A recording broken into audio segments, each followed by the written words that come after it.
Hello everyone, welcome back in my YouTube channel. आज मैं आपको पढ़ाने वाली हूँ क्लास 11th मैथमेटिक्स का हमारा फर्स्ट चैप्टर, जिसे हम हिंदी में बोलते हैं समुच्चय या कह सकते हैं सेट्स। तो आज हम ये जानने वाले हैं कि सेट्स क्या होता है एंड इसमें कौन कौन से ऐसे पॉइंट्स हैं जो हमें पढ़ना बहुत ज़्यादा इंपॉर्टेंट है। ठीक है, तो सबसे पहले स्टार्ट करते हैं। जो हमारे चैप्टर का नाम है सेट्स यानी कि समुच्चय, वो क्या होता है। सेट्स का मतलब ये होता है कि a set is a combination of every object और element, for an example numbers, letters, alphabets etcetera. ठीक है, इसकी मैंने काफ़ी सारे एग्जाम्पल्स भी रखे हुए हैं। तो देखो, बेसिकली सेट्स क्या होता है। सेट्स वो होता है कि जैसे आपका काफ़ी सारे नंबर्स हैं या काफ़ी सारे लेटर्स हैं या आपका जो अल्फ़ाबेट्स हैं, उन सब का एक कॉम्बिनेशन जो होता है उसको हम बोलते हैं sets.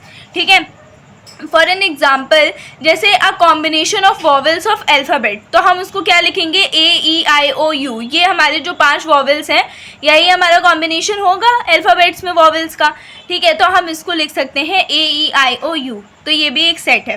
Collection of all days in a week, जैसे Sunday, Monday, Tuesday, Wednesday, Thursday, Friday, Saturday, तो ये भी हमारा एक पूरा जो कलेक्शन है ऑल डेज इन वीक्स का, ये भी हमारा एक सेट होगा। ठीक है, जैसे हमें ऑड नंबर लिखने हैं, नेचुरल नंबर्स लिखने हैं, ये जितने भी हमारी चीज़ें हैं ये सब आती हैं आपका सेट्स के अंदर, इनको हम बोलते हैं सेट्स।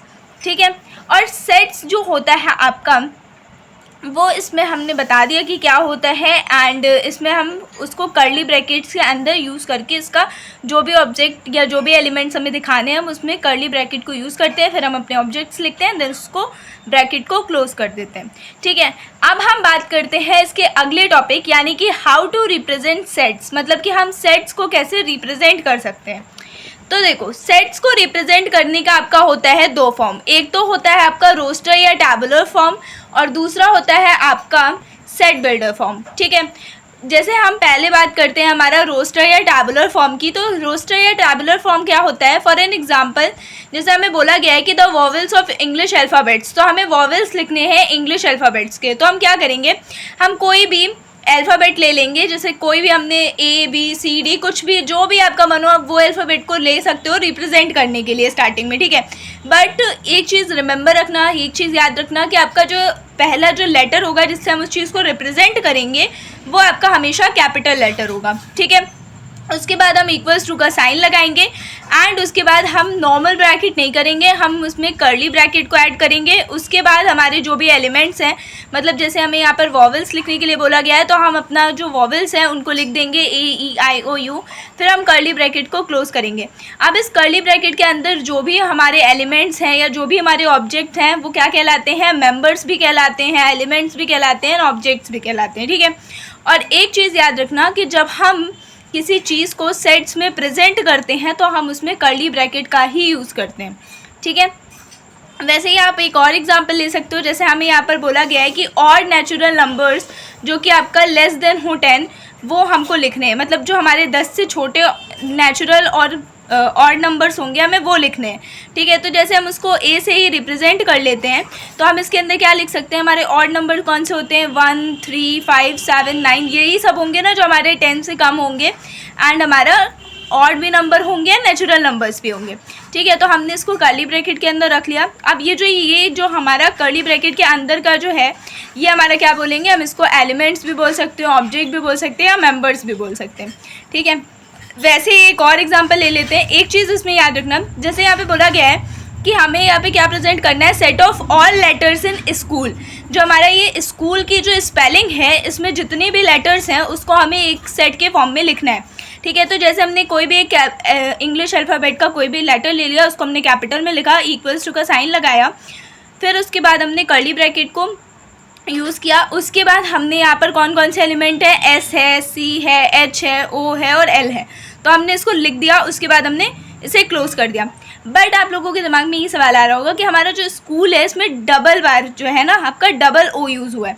लेकिन एक चीज़ यहाँ पे याद रखना कि जब हम सेट्स में प्रेजेंट करते हैं किसी चीज़ को, तो हम एक ही चीज़ को, मतलब एक ही सेम चीज़ दी गई है, उसको अगर 2 बार भी दिया गया है तो हम उसको जब सेट के फॉर्म में रिप्रेजेंट करते हैं तो हम उसको 2 बार नहीं लिखते हैं, हम सिर्फ 1 बार लिखते हैं बस। चाहे वो आपको कितनी भी बार क्यों नहीं दिया हो, सिर्फ उसको 1 बार यूज़ करेंगे, उसको हम डबल बार या ज़्यादा बार नहीं लिखते।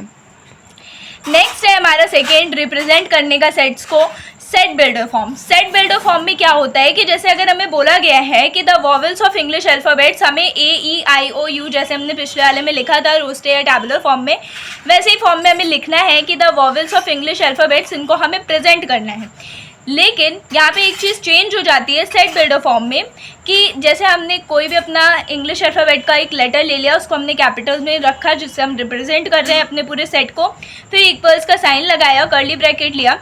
लेकिन यहाँ पर सेट बिल्डर फॉर्म में हम किसी भी चीज़ को सेट्स में प्रेजेंट करने के लिए आपका एक्स वाई का टर्म यूज़ करते हैं, ठीक है। एक्स या वाई की फॉर्म में हम उस चीज़ को लिखते हैं, हम उस चीज़ को जैसे नॉर्मल लिखा जाता है, जैसे रोस्टर या टैबुलर फॉर्म में हमने लिखा, वैसे हम उस चीज़ को प्रेजेंट नहीं करते हैं। जब हम सेट बिल्डर फॉर्म में प्रेजेंट करते हैं किसी चीज़ को तो हम एक्स या वाई की टर्म का यूज़ करते हैं, ठीक है। तो जैसे हमने यहाँ पे लिखा है कि the vowels of English alphabets, तो हम क्या लिखेंगे ब्रैकेट के अंदर कि एक्स और फिर ये जो ये पॉइंट्स हैं इनको लगाएंगे जिसको हम लोग बोलते हैं सच दैट। तो X such that X is a represent as a vowel, ठीक है। तो हम ये कह रहे हैं कि अगर हमारे पास ये जो ये एक्स है और ये वाला जो एक्स है, ये दोनों क्या है, सेम है, और ये एक्स जो है वो क्या प्रेजेंट कर रहा है, वो रिप्रेजेंट कर रहा है वॉवेल्स को हमारा, ठीक है। वैसे ही अगर हमारे ऑड नेचुरल नंबर्स जो कि हमें 10 से कम लिखने हैं, लेस देन 10 होने चाहिए, तो उसमें भी हम क्या करेंगे कि किसी एक कैपिटल लेटर को रखेंगे रिप्रेजेंट करने के लिए, फिर इक्वल्स का साइन लगाएंगे एंड कर्ली ब्रैकेट का यूज़ करेंगे। देन हम क्या लिख सकते हैं, x such that X is a form of odd natural numbers less than 10, ठीक है। ये हम कह रहे हैं कि हमारा ये जो एक्स है और ये जो एक्स है, तो ये जो एक्स हमने टर्म यूज़ की है ना, ये एक फॉर्म है ऑड नेचुरल नंबर्स का जो कि लेस देन है हमारा 10, ठीक है।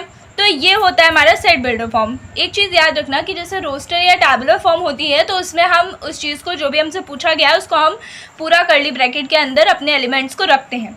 लेकिन जब हम सेट बिल्डर फॉर्म की बात करते हैं तो हम वहाँ पर एक्स या वाई के टर्म्स को यूज़ करते हैं उसको रिप्रेजेंट करने के लिए, ठीक है। और वहाँ पे बीच में कौन सा साइन लगता है, बीच में साइन लगता है आपका सच दैट का।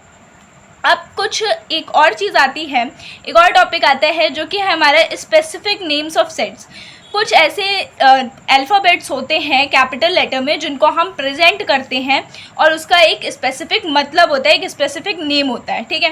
तो स्पेसिफिक नेम ऑफ सेट्स, तो स्पेसिफिक नेम ऑफ सेट की अगर हम बात करते हैं तो जैसे यहाँ पे हमें कैपिटल N दिया गया है, तो कैपिटल N का मतलब होता है आपका the set of natural numbers, मतलब कि इसमें आपके सारे नेचुरल नंबर्स दिए गए हैं।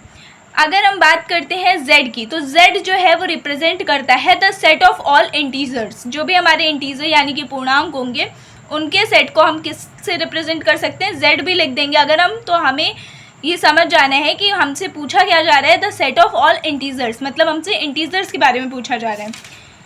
देन फिर हमारा आता है Q का मतलब होता है आपका सारे हमारे rational numbers, the set of all rational number is represented by Q, ठीक है। फिर है हमारा R को हम रियल नंबर बोलते हैं, तो the set of all real numbers are represented by R।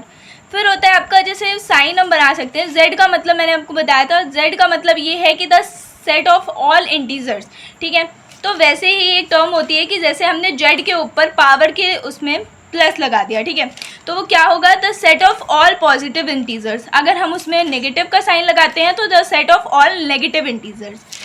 And ये वाला जो हमारा R है इसका मतलब क्या होगा, the set of all real numbers, ठीक है। तो होपफुली कि आपको ये समझ में आया होगा। कोई डाउट हो तो आप मुझे कमेंट बॉक्स में कमेंट करके पूछ सकते हो। मिलते हैं इसके आगे के टॉपिक्स में किसी और वीडियो में, तो देखने के लिए आपका धन्यवाद। Thanks for watching.